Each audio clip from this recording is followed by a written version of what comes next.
আসলে দেখেন, আজকে আমরা এই জায়গায় এসেছি এবং বসেছি। আমাদের অনেক মানুষ, এই মহল্লার মানুষ ঘুরতেছে, দোকানপাটে বিভিন্ন জায়গায় ঘুরতেছে।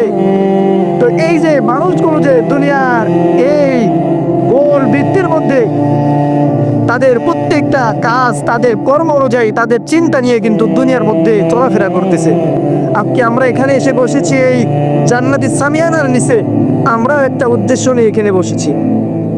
আমরা যে এখানে এসেছি, আমরা বসেছি কেন? আল্লাহ রাব্বুল আলামিনের কুরআন হাদিস থেকে কিছু শুনবো। আল্লাহ রাব্বুল আলামিন কাল কিয়ামতের ময়দানে হতেও তো পারে এই সামান্য সময় এই সামিয়ানার নিচে বসার কারণে আমার আপনার আমল নামায় এই পরিমাণ সওয়াব লেখা হয়েছে। আল্লাহ তাআলা এই সময়টুকুকে ওসিলা করে কাল কিয়ামতের ময়দানে জান্নাতের ফয়সালা করে দিয়েছে। বলেন সুবহানাল্লাহ। কি এমন হতে পারে না বলেন? তো এই যে আমরা একটা উদ্দেশ্য নিয়ে এখানে বসেছি। প্রিয় মুআজ্জাজ হাজিরিন, আপনারা জানেন আল্লাহ রাব্বুল আলামিন আমাদেরকে তিনি মায়ার সঙ্গে ডাক দিয়ে বলেন, ও দুনিয়ার মানুষ, আফা হাসিবতুম আন্নামা খালাকনাকুম আবাসা। হে দুনিয়ার মানুষ, তোমরা কি ভেবেছো যে আমি কেবলমাত্র তোমাদেরকে দুনিয়ার মধ্যে সৃষ্টি করলাম, তোমরা শুধু এই দুনিয়াটার মধ্যে ঘুরবা ফিরবা, সারাটা জীবন তোমরা কেবলমাত্র দুনিয়ার পিছনে ঘুরতে ঘুরতে কাটায় দিবা? বান্দা, আমি কিন্তু তোমাদেরকে এই জন্য প্রেরণ করি নাই বান্দা।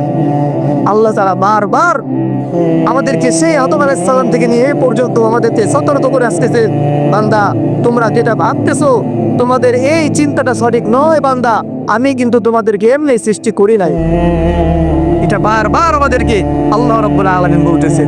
আজকে তাকায় দেখেন, আজকে তাকায় দেখেন, এই যে এত সুন্দর একটি জান্নাতি পরিবেশ, এখানে কত কষ্ট মেহনত, কত পরিশ্রমের বিনিময়ে আজকের এই সুন্দর আয়োজন, কিন্তু তারপরেও হাজারো মানুষ তারা গুনাহের মধ্যে লিপ্ত, গুনাহের মধ্যে লিপ্ত।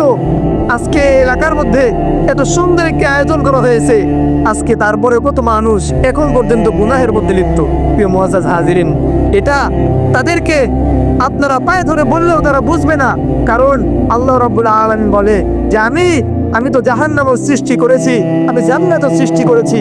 আমি বান্দা এই দুনিয়ার মানুষদের মধ্য থেকেই জান্নাতটাকে পরিপূর্ণ করব, এই দুনিয়ার মানুষদের মধ্য থেকেই জান্নাতটা জাহান্নামটাও পরিপূর্ণ করব। কাজেই আজকে আমাদেরকে আল্লাহ তাআলা কবুল করেছেন, যাদেরকে কবুল করে নাই আজকে এই মুহূর্তেও যারা গুনাহের মধ্যে নিমজ্জিত।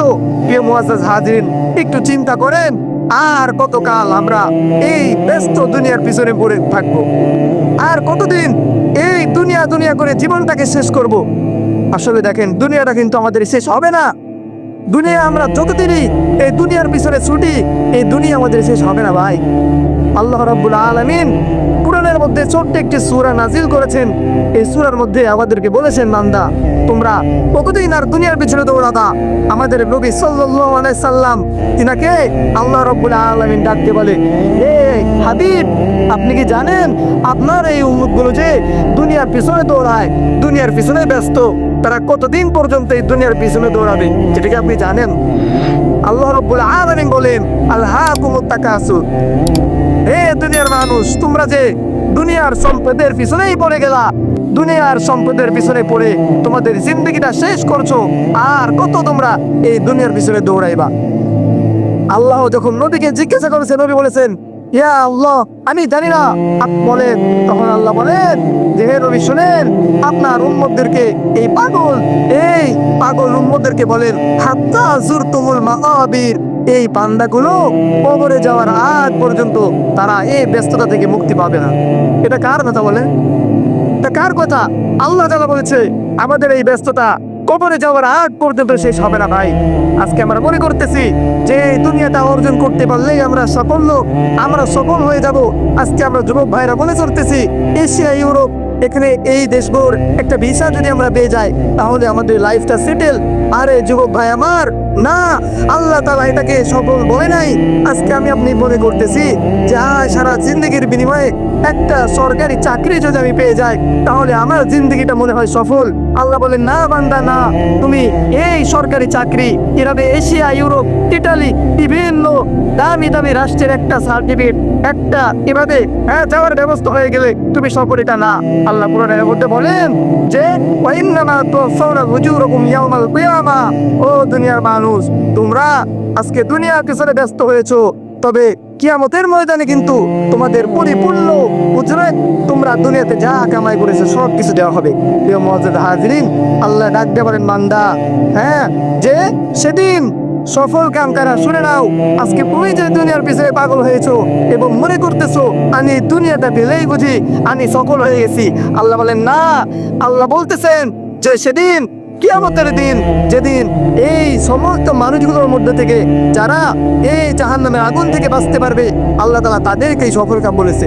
প্রিয় মুআজ্জাজ হাজিরিন, এজন্য আমরা সেই আল্লাহ রাব্বুল আলামিনের কথাকে ফলো করব। আল্লাহ তাআলা আমাদেরকে কি বলেছেন? আফামান যুহজিহা আনিন নার, সেদিন যে ব্যক্তি নিজেকে জাহান্নামের আগুন থেকে বাঁচাতে পারবে, ওয়াউদখিলাল জান্নাহ, এবং জান্নাতে প্রবেশ করতে পারবে, সেই হবে ফাকাদ ফাজ। ওই বান্দাটাই হবে কিয়ামতের ময়দানে সফল কাম। কাজেই আমরা এই আল্লাহ তাআলা যেটাকে সফল বলেছে এটাই সফল। আমরা কাল কিয়ামতের ময়দানে সফল হতে চাই, আমরা দুনিয়াতে সফল হতে চাই না।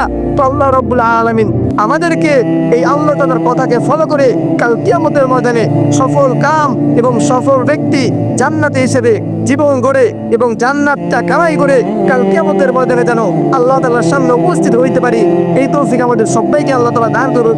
সকলে বলি আমিন। ওয়া আখির দাওয়ানা আলহামদুলিল্লাহি রাব্বিল আলামিন। আসসালামু আলাইকুম ওয়া রাহমাতুল্লাহি ওয়া বারাকাতুহু।